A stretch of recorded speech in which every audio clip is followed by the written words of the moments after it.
Yun na nga guys, mabagyong umaga sa inyo guys. Ayaw nga pala umandar ang tricycle ni Barurot. Ngayon alam ko na agad ang problema nito.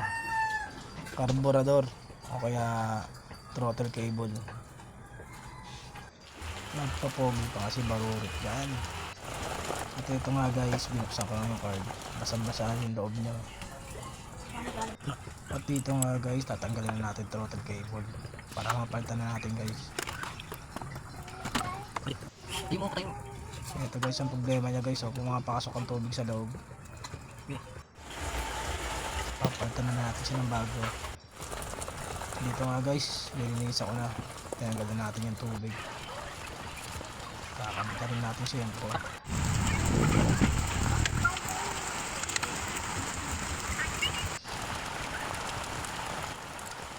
Siyempre babalik na natin yung mga binaklas natin kanina guys. Kabit na rin natin yung carb nya.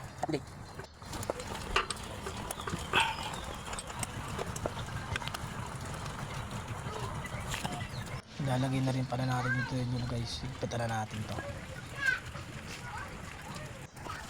Punasan na rin natin ito, ilalagyan ng filter. Kasi yung basang-basa yan, kita-kita nyo guys, basa kami na yan. At dito nga guys, pinapala ng Barurot.